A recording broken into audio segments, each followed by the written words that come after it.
Good now? Like I said, you gotta be very careful about what you say on my podcast. Lisa, good? Yes. All right, guys. Welcome back to the Silver Bowl podcast. We are here with a much better looking crew than when it's just me and James. But James taking a back seat today. We have some wonderful ladies in here. On my left, Lisa Schwering. How long have you been a member of us? I think it was since July of 2017. Yeah, that's a few years ago. Yeah. We'll go into that a little bit. And then on my right, per usual, is my lovely wife, Laura. Welcome, dear. Thank you for having me. Absolutely. We are going to take our conversation a little bit, in a different direction. I want you guys to loosen up a little bit. You guys seem really tense already. Or at least you You look told really me to be on my best behavior, so I'm just... You can still be on your best behavior. And we've already had a prayer that we bring something of value to the table, so we are kind of nervous. No worries. This is gonna We don't want to let fun. anybody down. No. No. James and I, you kidding me? I do a podcast with James where sometimes he sits there and he just nods at me the whole time. Okay. So we're gonna be just fine. So I guess to kind of go into our topics today, and you can tell I got no computer, I got no notes. We're gonna keep this kind of organic. We're talking about nutrition from a female perspective, more specifically, nutrition from a mom's perspective. A mom's perspective, a mom who's trying to further herself as well as her family, as well as everybody that you notoriously come in contact with. I don't know anybody that knows both of you that doesn't smile when they're around you, so you're obviously contagious. So how do we look at nutrition as something that can be talked about from a mom standpoint? Okay. There's a couple different reasons why I wanted Lisa to come on here, because I knew firsthand after conversations that we've had and some different educational things that you've gone through recently that this was an important area for you, and you've been doing really good with. And then Laura and I, obviously, we talk about it all the time. Believe it or not, Laura's the first person to know about all of my nutritional stuff that I cover and that I do, and you and I are totally different when it comes to nutrition most of the time. Yeah, right now we have different goals. Right. Yeah, so we're gonna kind of talk about that a little bit. So before we put the cart ahead of the horse, we need to know stuff about you. Obviously, I know. People out in podcast land don't know. So you go ahead, Lisa, if you wouldn't mind kicking it off. Kind of give me background, or give us background, who you are, what you do. Kind of lay it off a little bit. Yeah, sure. And don't mind me. I'm going to move the camera just a little bit. Okay. I am a mom of two. I'm 42. I am a math teacher, middle school math teacher. I also teach Zumba class 3 times a week. So when you say, I've kind of been through since 2017, I mean, I've been, I think, always had health as a pretty big, health and fitness is a pretty big part of my life. Sure. But the class or the education that he's referring to, I went through the 201. I'm about to say 2001, the 201 course, and I just I was kind of I don't know. I guess I thought I'm happy with everything here, showing up 2 times a week and just trusting the process. But sure. I didn't know if that was it for me. If I was kind of this is what I just want to maintain, and I was just happy with that, but I thought if there's something else, I figured nutrition was the next big piece of the puzzle for me. And so I'm pretty much like a sponge, and I want to soak in all the things. If someone says, hey, have you read this? Have you watched this? Have you done this? I check it out if it's about Sure. health and wellness. So I guess that's what kind of led me to that. And I learned lots. So yeah, we'll kind of talk about the 201 course in a little bit. So that's pretty much my background, I would say. Yeah, and how long you been doing Zumba? I've taught Zumba since, I've been a teacher since 2013. I'm taking classes since 2009, so yeah. There we go. So some people, I don't say some people, I've had I can just tell by some people's conversations that I have that they think that we think on a linear plane and only one area of fitness is worthy of all of our attention, and just goes to show we don't believe that at all. Right. You'll always hear me talk negatively about running for people who want to lose body fat, but no, it is not the case. Any form that will keep you continuous and keep you doing change it up, yeah, absolutely. And if I remember right, what was the number one reason why you came in here from Zumba? And that's why I knew with that, because I was looking back at my scans.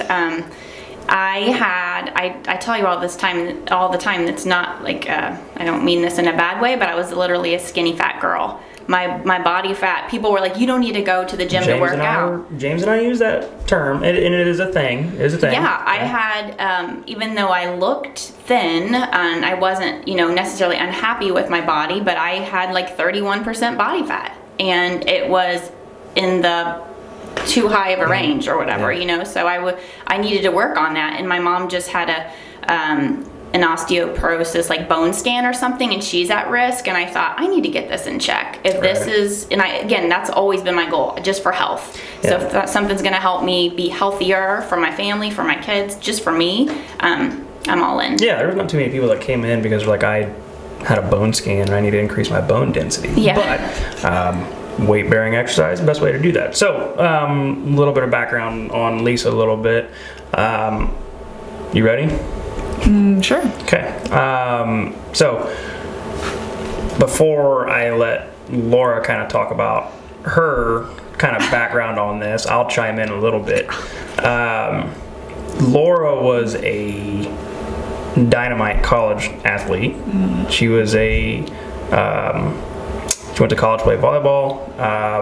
I ran into her after I graduated while she was training for her senior year. Correct? That junior year. Already in the doghouse. Strike one. So anyways, ran into her because she trained at the facility that I was actually employed at.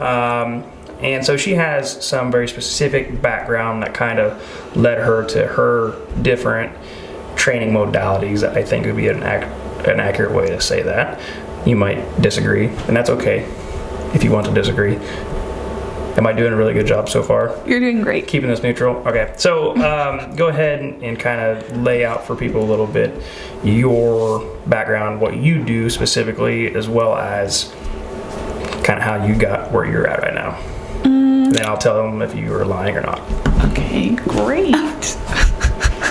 I told you I'd put more pressure on her than I put on you. So, let's see. I mean, I've been involved in athletics for as long as I can remember, just about everything. Running is in there for a short period of time. It was in there for me too. And then obviously, like you mentioned, as I got older, kind of focused in on volleyball. I played collegiate D3 volleyball. And thankfully, I did have a really good trainer through high school. He was my high jump coach, but then also I did personal training with him through the summers, and that really got me into weightlifting just in general. And then, I mean, there was never really a focus on nutrition, though, I'll be completely honest. I mean, my family was generally healthy. I mean, a lot of home-cooked meals. We didn't go out to eat a lot. We didn't eat a lot of fast food, that kind of thing. But not necessarily a focus on it, I would say. And then after college, I started doing CrossFit, and then we were expecting our first and moved down here and found this place. Yeah. What do you do currently? Currently, I do Olympic lifting, and I love it. Okay, so there's another good contrast of females here that I really wanted to have here as far as training modality, what you do now. Lisa comes in and trains with us twice a week, does a lot more of our large group training, which is a little bit more standardized strength and conditioning. You're doing the look programming right now, right. Which is currently in the programming setup, a lot more high intensity. Yes. Okay, a lot more high intensity. Today was a good one, right? Yes. Today was a good one. Laura, we're doing resistance training, and essentially resistance training only. So two totally different modalities here, two totally different ladies, but tying nutrition into all this, it becomes a little bit more specific to you, your needs, and your family's needs. So kind of where we're at, and we got a little bit of background now. I'm just going to kind of throw out a question, and you guys can kind of take it, whichever one wants to jump on it first. What, I guess, in your mind here, as far as nutrition goes, is there anything that, years prior, let's go back 10-ish years, okay? Is there anything that you were trying or that you thought was the way, quote unquote, for nutrition that you have since found out was actually a huge misstep for whatever reason, whether that was just a poor experience or it was poor information? Like, we're always getting new information, and everybody always started with something that they thought was going to be this is it, this is what I need to do, and it was always terrible. Okay. I'm curious only because I want to get an idea of where you started on your foundational understanding of nutrition and where it is currently at, and what you had to go through, because not all of us are married to a nutritional expert. Sorry, I had to say that. What do you think? I have to think about 10 years ago. It doesn't even have to be 10 years ago. All I'm saying is, Okay, I'll be completely honest. I come from a family of very high, what do you call that? Metabolism. Yeah. So between that and being very, very active, I pretty much just thought that I could kind of eat whatever I wanted and get away with it. Be able to go through that for a little period too? Because that wasn't the case with me. I mean, we have two very different body types. I know. Yeah, I wouldn't say I'm like you. Yeah. For those of you that are not watching the video, Laura is very tall, very broad-shouldered, but an excellent swimmer. Surprisingly, the one sport I never got into was swimming. Yeah, so Laura got a very ectomorph style body type. Lisa, how would you kind of describe? I don't remember which one, but I'm not ectomorph. I'm more of the mesomorph side of things, yeah. Anyways, so two totally different body types. Yeah, your family, very tall, very lean, very slender, able to probably eat whatever for a long period of time without any consequence whatsoever. I would say that was like my personal outlook. Like I said, my family, we didn't really go out to eat. We didn't do fast food. I mean, a lot of home-cooked meals. That doesn't mean that they were like always healthy per se. So good. Okay, so back then, if you were to think, what does health look like back then growing up? I mean, I'm kind of work the same, as far as eating and not going out to eat and stuff, and always been health conscious. But I think for me, for sure, is a mindset shift, because even just coming here, I was hesitant because I thought, I don't want to bulk up. I don't want to be that big bulky girl, like I'm a dance fitness instructor. Like I don't want to be an Olympic lifter and be humongous, I'm the jacked dance fitness instructor. Bring it on. Yeah, but that's just kind of a perception that I think I had. everybody that's in the gym is jacked and, and it's not the case. Also, I feel like, I think I always gravitated towards fruits and vegetables, always. And that's been one of the biggest takeaways. I just didn't realize that, especially with fruits, I just tend to like those types of foods better. I'm a vegetable person, and so realizing that how little protein that I was intaking was huge, and increasing the protein and actually the amount of food that I was eating overall. I thought, oh my gosh, I'm just gonna bulk up and gain all this weight, and it wasn't the case. So that for sure is a was a mindset shift, I guess, you like know? even when I was a kid, if somebody said, what is, eating healthy, it's like, oh, I'm gonna have a Diet Coke with my salad. Like, that's no kidding. That's what I thought growing up as a kid. Really? That was just our understanding of it. That's how little emphasis was placed on it. And families vary. Right? So you had an understanding that, like, hey, fruits are good for you, vegetables are good for you, eat those things. There was a huge missing link in there for you that we'll kind of talk about, and you kind of touched on the protein aspect of it that I think you really picked up on during that course, right? Absolutely. And then on your side, just eat everything.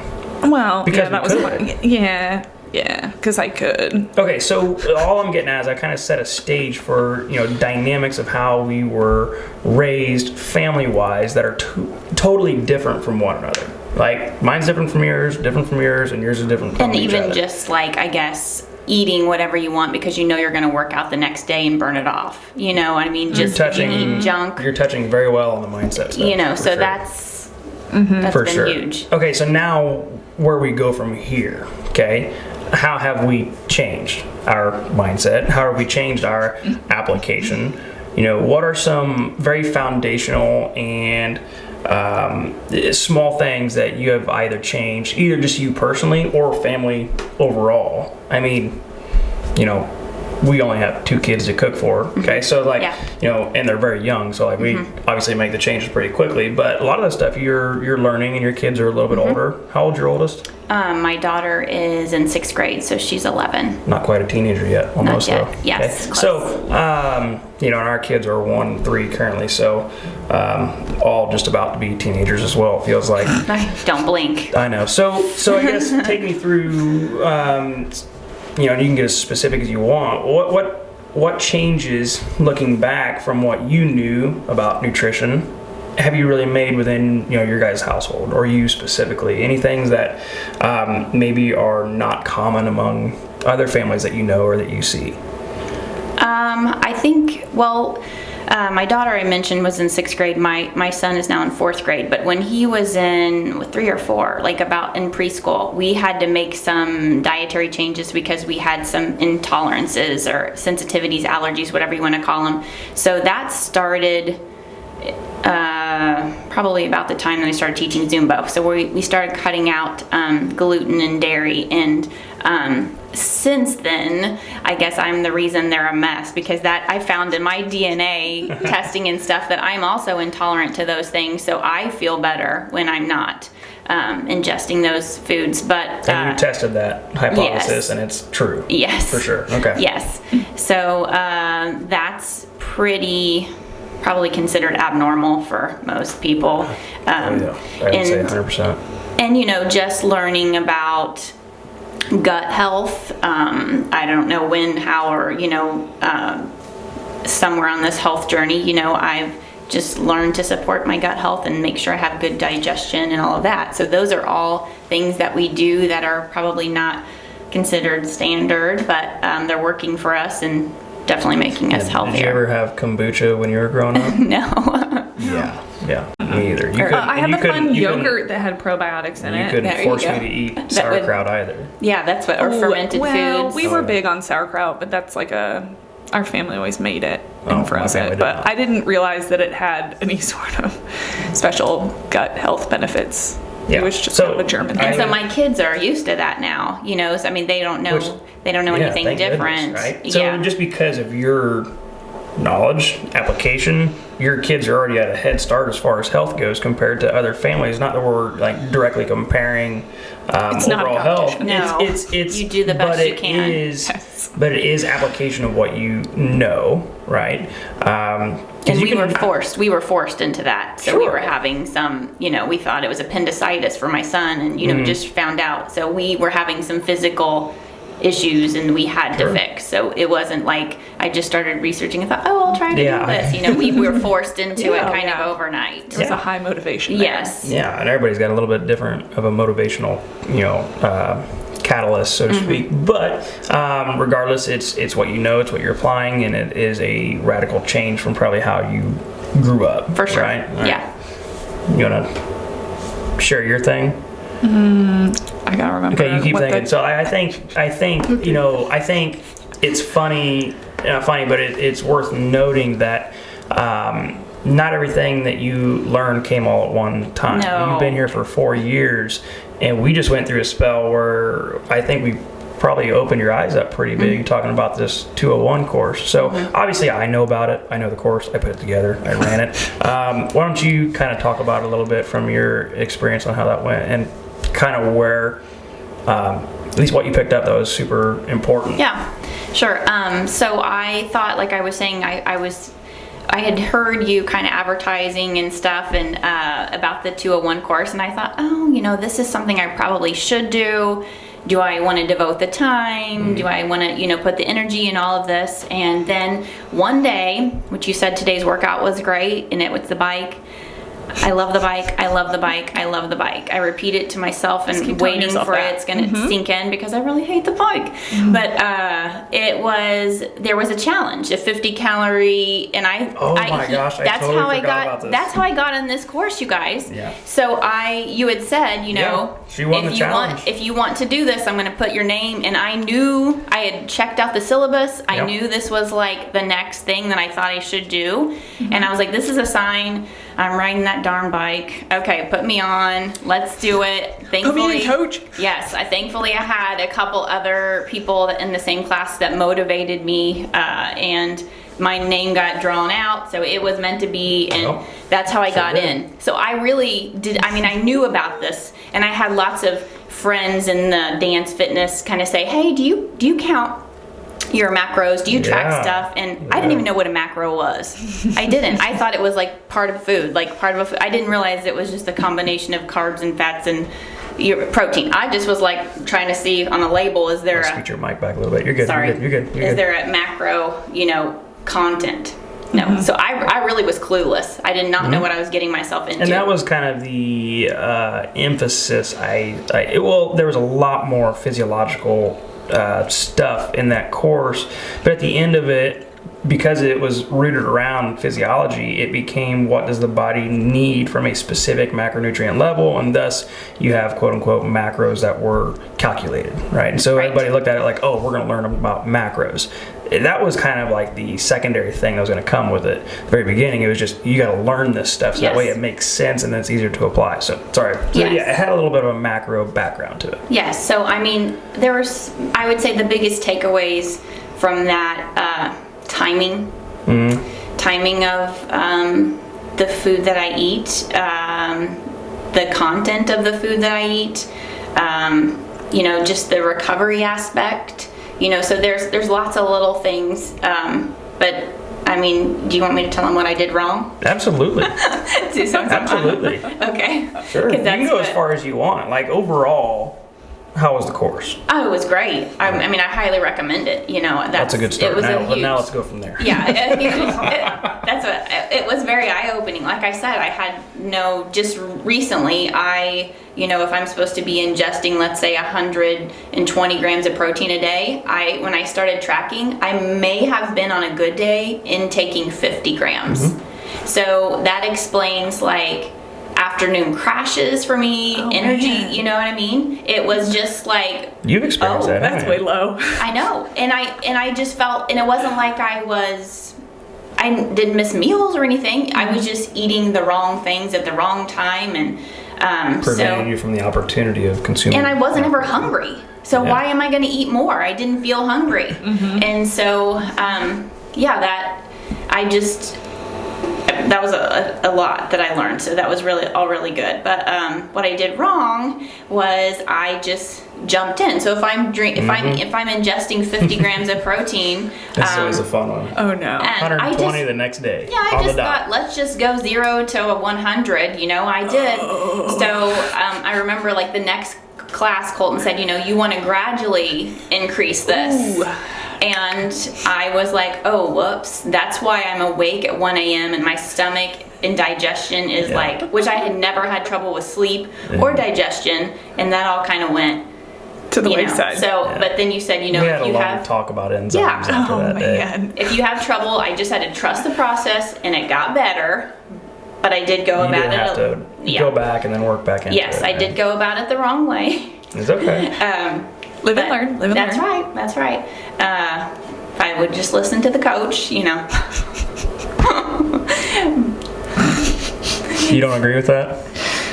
That's not what he said. Okay. So she already knew not to increase that much. So, I didn't. I told you I didn't know what a macro was, so Right. I was just like, right. Oh man. but those were, so that's it was huge, just the protein and just not even realizing carb content in every food, whether it was Oh a my fruit, gosh, because yeah. a fruit's healthy, right? Yeah. I didn't realize It's how lost much carbs, yeah. I didn't Well, realize how many. Yeah. So And every time we bring this up on the podcast, whether it's somebody else or it's me or James, we always talk about carbs aren't a bad thing as long as they're meant for a specific purpose for Right. people. And other people, if you don't consume enough protein, carb is not an essential macronutrient, meaning you don't have to have carbs every day.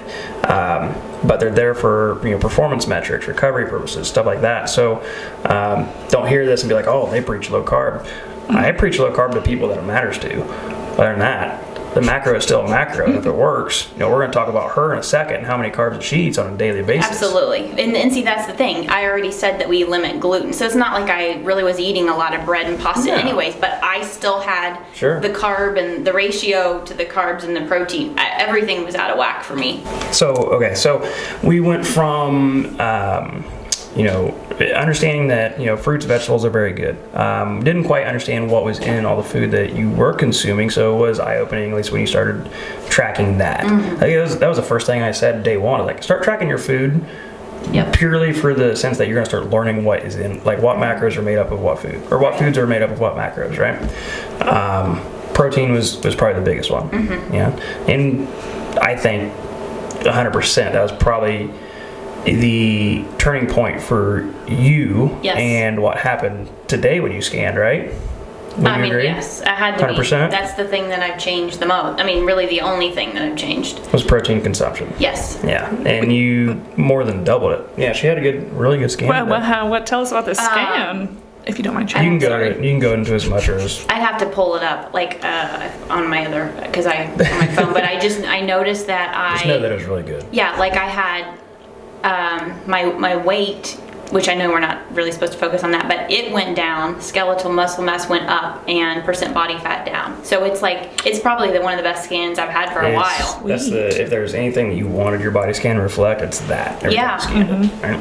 So, okay, so let's go to you, Laura. What, stemming back from growing up to what you do now, what has changed from the nutrition standpoint as far as your understanding of nutrition, your application of nutrition? I'm just going to play dumb here, and I'm going to let you talk for a little bit. Great. So I would say I really have learned that while I can still get away with eating a lot without my body looking a whole lot different, I have noticed after cleaning up my food that what I eat impacts the way I feel a whole lot. And so mine was a lot more, I feel driven by the way, what I ate made me feel and how I recovered from it. Thankfully we kind of learned a little bit together. You probably always knew more than me. I'm just playing dumb. I know you're doing a really great job. Is that right? That's nice. I feel like we went through this together when we first started coming here, and thankfully, Lenny was she was a newborn, so we didn't have to overcome that curve of your kids knowing a certain thing and then having to change it on them. And Emmett's the same way, so we didn't really have to overcome that. But it's also funny because you can tell when the kids eat out of what our norm now is. Behaviorally, it is crazy. They won't, if we get out of our routine, I'm not going to throw anybody under the bus, but if we get out of our routine on the weekends or something and they, eat stuff they're not used to eating, that would probably be considered normal for kids to eat, they don't sleep right for a week. And it's so crazy. And then, when we're like, yeah, no, they can't really have that, or let's stick with water, or let's, I don't think so. I don't sleep right for a week when I do that. We get looked at like we're terrible parents. Like, how dare you deprive them of these basic childhood, I don't know. Yeah. Needs. So there's a little bit of that. I would say, what else? We really restructured how we looked at meals as far as, I think both of us growing up, it was like, you have your main dish and you have a few side dishes and then you have like a bread of some sort, and it's kind of like a spread, you know what I mean? Like, and we really, it was hard for me at least to switch to like, throw everything in a skillet. You've got some meat, you've got some vegetables, you've got some rice, Simplify. dinner, and it's like, are you sure this is it? Pretty simplistic. And now that's what we do, it's like, this is awesome. Yeah, it's super inconvenient if I have to use more than one pan. Oh yeah, and I'm just not okay with that anymore, unless it's the weekend. Anyways, and then let's see. So, how about you specifically? Me specifically? Okay, so I would say, I gotta think about this. It wasn't, I started getting into Ollie after I had Lenny, and then we found out we were expecting... Weightlifting. Sorry, Olympic weightlifting. You didn't even say Olympic, it's just weightlifting. Okay, weightlifting. And then I was getting ready to compete, and we found out we were expecting Emmett. Wonderful surprises. And so then it wasn't really until after Emmett that I kind of came back or started getting back into things. And I told you, I was like, I want to pick up like right where I left off. I want to start competing. I want to get back into this. Obviously, that was like at the beginning of 2020, which is when everything closed down. So it wasn't a great time to start training really hard. Thankfully, once things opened back up, though, I started coming in five days a week, and kind of, intensified the programming. And then that's when I was like, okay, so what do I need to be eating? Because, like, I don't want to be putting in all of this work and, like, not getting the absolute maximum benefits if I'm investing this much time and this much effort. And, like, I need to know that I'm eating the right things because I'm trying to build muscle. You were trying to recover. Well, yeah, that too.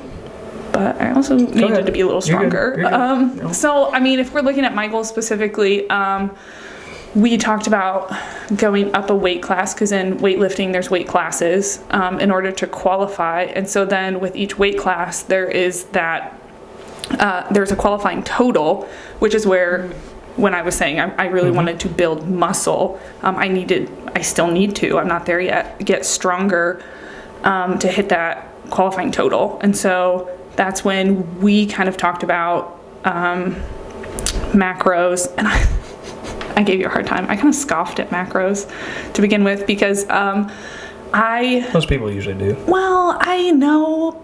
I think it's because it's tedious. I think it's tedious at the beginning, right? But then when you get the hang of it, it's like it wasn't even that. I feel like weigh food and everything. Everybody's like, oh, you gotta have a scale, you gotta weigh everything down.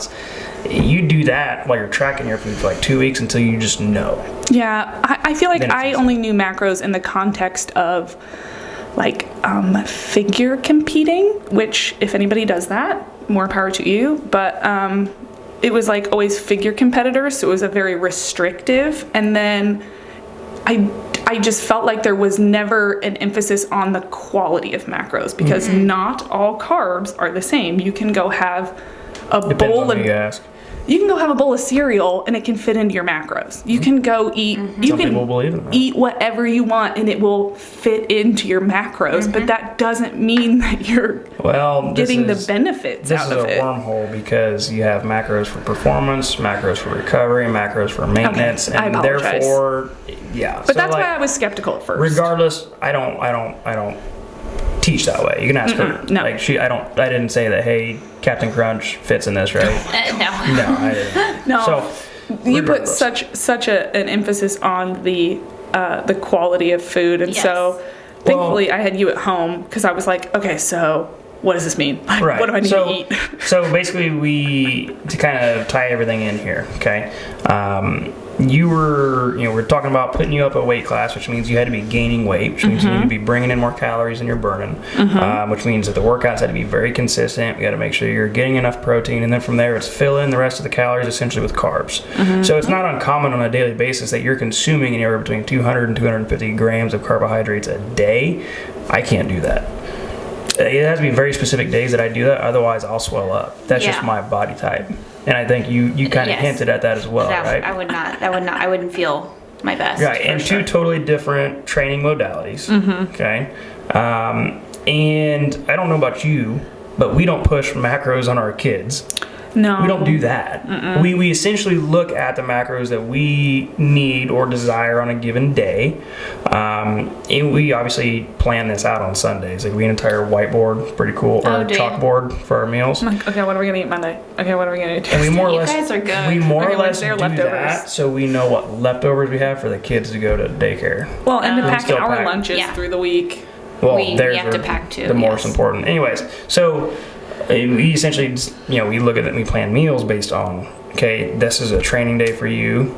That is going to be a training day. This is going to be a training day. This will be an off day. Like, when's your carb day? When's your carb day? When's your what all do you need? And then we just make the food. Then, we're not measuring stuff for our kids, but they're watching us eat the food that we know we need to eat, right? Yeah. So, I don't know. When you were tracking your food, was it... obviously, it's tedious, especially at the beginning when you're trying to learn. But when you were trying to make the changes, specifically with protein, were you also keeping an eye on like your kids or even your husband or anything like that? And you're like, I wonder where you're at if you were as far off as I was. Did you ever make any of those observations? That's the word I was looking for. Yeah, I mean, I think we're all so different. I'm so different. My husband is 100%. like, we go to a restaurant and he will want the steak. Well, you know. You just heard the difference between me and her. Like, I Yes. just can't. Yes, Right. and so it's, with my, you see, and I'm not I'm like, give me chicken maybe. She'll eat like the steak. She'll eat the steak before I do. Don't get me wrong, I like steak, but nobody cooks a better steak than I do, so I'm not going Well, that's somewhere the thing. to Yeah, order you steak. kind of ruined that for me. But Well, thank you. so I mean, my husband's never had trouble with the protein. He's always done, he's 100%. good. It's more just to round out, make sure he's having some kind of vegetables and That's everything. what I'm saying. Like you're now more cognizant of macros and all the food that you're consuming, and now you can kind of see the ratios that spread around. My son, it's just protein and fat. Okay. The old boy, he eats peas. He's not a big, Sometimes it's really hard carrots to and get him to eat asparagus. Okay. My daughter, on the other hand, she probably could be a vegetarian. She'll eat all of her vegetables before all meat. veggies before she touches any meat. But now it's my easy. son. But now it's easy to kind of see and observe kind of how our kids eat. And I know our kids are 1 and 3 years old. Like I understand it's a little ridiculous, but you can't help but observe you're applying applications to yourself, right? And just the more that you learn, the more you want to see if anybody else is doing that, right? Whether it's your family or if it's another family, right? So basically, we have two totally different dynamics of ladies here, two totally different families, two totally different training modalities, all centered around, health, wellness, and nutrition, right? So I guess now, besides asking where do we go from here, because it's always going to be the same thing. We're always trying to learn what the next thing is, what the next missing link is in our performance or in our health, or maybe you narrow your focus into maybe my sleep or my recovery or whatever, my mood, whatever. I didn't look at you. You looked right in my eyes and said your mood. So essentially, from there, how can we relate this to other families that are out there listening, as far as how do you pick this up? Where do you start? What was the biggest catalyst for you essentially trying to make changes, other than just spending time in a gym and being around people that are like, Nutritional changes? Yeah, nutritional, and essentially for us, it's a lot of behavioral changes that we have to kind of go against the grain, especially with the kids and the family whole thing. So because they don't those emotional ties. well, because they're too young to understand emotional ties and Right. too young to understand nutrition stuff. So like we're obviously doing our best. So it's more behavioral stuff that we have to kind of work against the grain with. But I could imagine if I had older kids, they would be a little bit more challenging. So, and I know there's more families out there that are kind of like that. I'm more or less searching for, where do we start? How do we start spreading this message or this application to other people if we're really trying to make our communities healthier, you know? Well, first of all, if you don't buy it, you can't eat it at home. Say that again. If you don't buy it, you can't eat it at home. So that was like, I don't know, that was step one. Like, okay, we don't need cereal. We don't need cereal in the house for anything. Step one. Our step one. We were pretty bad at buying stuff that we for sure didn't need, right? Oh yeah. Cereal would be a big one. Oh, I love cereal. That's why we don't keep it in the house, because if it's there, I'm gonna eat it.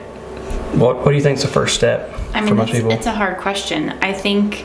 I don't ask easy questions. I know. I mean, because I feel like, gosh, I still have lots to learn, and I've just done.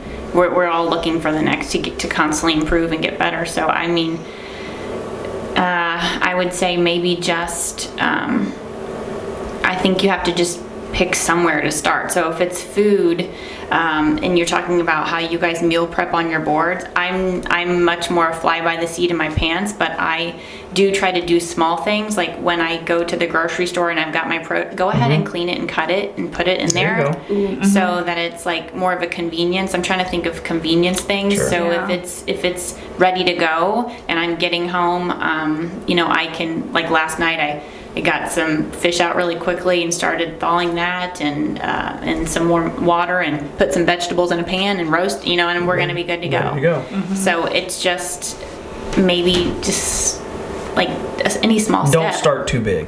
Yeah. Absolutely. Yeah. Like It's nutrition too is a overwhelming. very large task. Narrow your focus to somewhere that you know is a good step to start. Meal prepping, even before that, meal planning. Right? Sit down with your spouse, sit down with your family. What do we want to eat this week? It'd be amazing what that does budget-wise for people at the grocery store. Whole different podcast you could get I on. love a good budget. Yeah. So And just have I guess try to find a community. If your whole family's on board, you need some kind of support. At least for me, that's a big thing. Oh, yeah. You need community. You need some kind of community, somebody to keep you accountable. For sure. And For sure, and a lot of people out there don't have that. They don't have both parties on board for it, but you can still find somebody else to really help with that. And it's just like anything, more consistent you are with it, the more it will eventually start to change. And I saw that happen firsthand with some family members of mine, where it's like everybody in the house totally against what you're doing. Yeah. But 6 months from that moment, everybody's on board, everybody's doing everything, and it's amazing what happens when you start feeling really good, what it does to the environment of the house. I don't know, just a weird observation. So that's an excellent place to start. Narrow your focus on one specific thing. Make it a habit before you take the next step. Right. Don't get in too big of a hurry. When you're like, I have this thing mastered. Done it for 2 days. You probably need to take it a little bit longer than that, kind of get the hang of it, get it all figured out. Yeah, that's so true. Because even if it's like, you want to just drink more water, well, just focus on drinking more water for a month or something. Just small things lead to big results. We're a civilization built on instant gratification. Nutrition doesn't offer that. It really doesn't. It is a very slow, winding process, but it is very rewarding. It is very rewarding. You just have to take it day by day, step by step. Like you said, if you really want to focus on something, give it 30 days. Like, it's an excellent way to master something. It's 30 days of consistent effort and application. Water would be a good one. Trying to hit protein numbers, especially if you're a lady, okay? Because ladies are notoriously under eaters of protein. 30 days. Okay, you start to do that, it becomes a habit. When it becomes a habit, then you can move on. Yeah, then you can focus on something else. Yeah. Right, and then you can complicate it as much as you want from there. I think since you guys kind of said that, I'm going to pull back a little bit and say that you probably should not be seeking out 10 different information sources based around one goal. Because that can really muddy the waters. The worst thing you could do is go on Google and type in how to lose body fat. I think that could be the worst thing you could possibly do, because you're going to get 1,000 different avenues to that one goal. I think you need to find somebody locally, wherever you live locally, to talk to have some guidance and counsel on, and leave the keyboard warriors alone, because they're really going to confuse the heck out of you. I find more people that I talk with and work with, they're like, I did this because that's what I read here. I did this because that's what so-and-so on social media said this. And it's like, holy cow, I think that can be the biggest culprit of muddying the nutritional waters for people, especially for families. Yeah, because if it works for some random person on the internet, that doesn't necessarily mean it's going to work for you. Right. But it in took your us life, a while to learn that. in your family. Oh, yeah, definitely. Yeah. You have to have a reputable source, and then, it has to be geared towards you. And you have to feel it's right in your gut and trust that, and then just stick with it. And Literally and physically, it has to feel right in your gut. yeah. For sure. So I guess we could go on and on about a lot of different avenues. I know, Lisa, you, especially with the 201 course and coming out and having that really good scan today, like clearly you learned a couple things, you applied a couple things. It did really well. I think the most important thing to realize in the words that I just said and the wording that I just used is that you learned and then you applied. You can learn all kinds of different things. Application is huge. Okay, everybody, I hate to say it, looks at information as something that is just, more people would rather find information that benefits their current understanding than one that challenges it. Because if it's something that's challenging your current understanding, it's not something that you're going to want to apply because you don't want to prove yourself wrong. Essentially, does that make sense? Yeah, you don't, and you don't want to admit that you were wrong. And a lot of people, I'm the exact same way. It was the exact same way. But you have to apply information that, one, physiologically makes sense for you, your current situation, what you're trying to do. Lisa is case in point here. Realized protein was dramatically low on a daily basis. Made the application, made the change. Boom, best scan she's ever had. You were recovering from having our son, wanted to get back into the weightlifting scene, wanted to compete, train every day. You had to be able to recover. And with the increased volume, we still needed you to try to gain weight. Very foreign concept in the lady world. Nobody wants to gain weight, but as a competitor, that's what was needed. So food had to be a very specific thing, and you had to apply it. Application happened. We're essentially there. We're still building on the strength portion, but everything else is going exactly to plan. Slowly but surely. It is very hard. It's a little tedious. It's okay. It's a long game. But I think it is important to have you guys on here to at least show the dynamic, or the more or less the contrast between being female, having different goals currently as far as training and health goes, but also how you're able to live that, as a mom with kids. And, everybody, I swear people think that you have to be, have no job, have all your kids moved out before you can really start to focus on your health. It sounds like I'm joking, but I have those conversations. It's like, until my kids are gone, or before I start having kids, is the only time that I can really think about pursuing health, pursuing proper nutrition, and then that would lead to proper health. It can feel that way. There are some days that it can feel like you're so overwhelmed. managing the kids and the house and everything, that it's like, I ain't got time for me. I can't get to the gym. This last weekend was a good example of that. I mean, it's hard for sure, but if you're not taking care of yourself and then you're not, I mean, it just trickles down. If you don't take care of yourself, how can you be a good mom or dad or whatever and take care of your family? Pour from an empty cup. Absolutely. You must make yourself a priority. Yeah. And, there are plenty of ways to fill your cup. We're more or less talking specifically about nutrition, but, thing is, it's going to be really hard to be the best mom you can be if you don't have a lot to give as far as energy goes, Right. as far as consistency goes, as far as being physically able. I still think that probably the greatest feat in the world is if I'm gonna be able to like toss my great grandkids over my shoulder type thing. Like that's what I want to have that happen one day. You know what I mean? So everybody's circumstances are different, but I think it was pretty cool to have you guys on here to kind of talk about that because, like I said, most people are like, I'm a mom. I ain't got time for this. Takes discipline. Yeah. And it's two totally different. And that's another thing I didn't even talk about. Like as far as time commitment goes here at the gym, you guys are two totally different people as well. You do your Zumba how many times a week? 3 times. 3 times a week. So you're in here 2 times a week. Yes. Is it on the off days that you're here? Right. So you are every day doing something fitness related. That's my self-care. Like I want to sweat every day if I'm taking a walk. I just must. That's for my own mental health just as much as my physical health. And you're like 5 days typically. Sometimes only 4 days a week depending on work and other priorities and whatnot. So like it doesn't have to be each and every day you have to do it. You can give yourself some grace period. If you're just starting out, 2 days a week. Right. Just get 2 days under your belt and get consistent with it. Take it to 3 days, then take it to 5 days. Work your way up through the ranks, so to speak, so that way you can make this a continual habit. You don't burn yourself out so quick, and then it just become a painful roller coaster.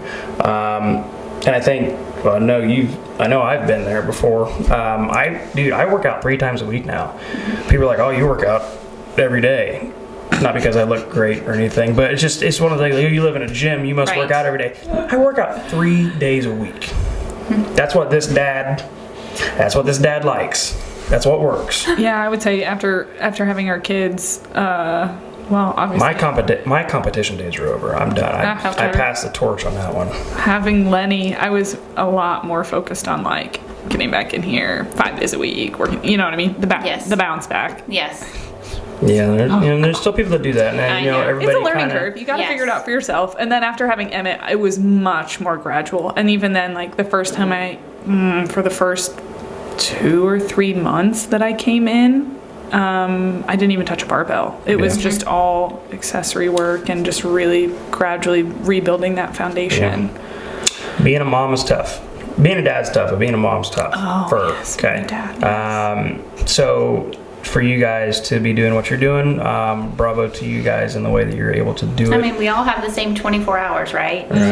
So we all do. I mean, I got 26. I don't know about you, but I feel like my kids are like, Mom, isn't today you're going to go to Reclaim, or don't you have Zumba today? Kind of like, you need to go work out, Mom. I mean, they're old enough that please go, and you'll burn that stress off or whatever. And so they pick up on that.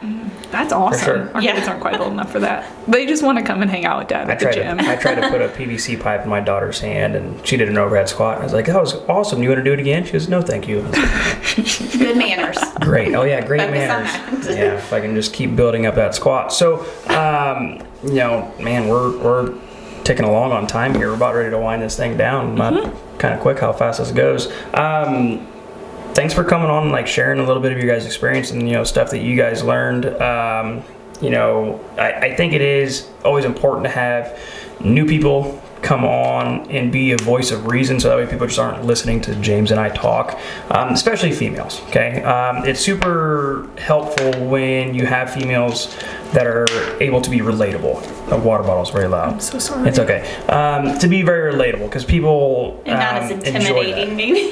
No, well, yeah, probably, yeah. And you guys have a lot better, more bubbly personalities than we do, so. Well, thanks for having me. Absolutely, and we'll have you back on.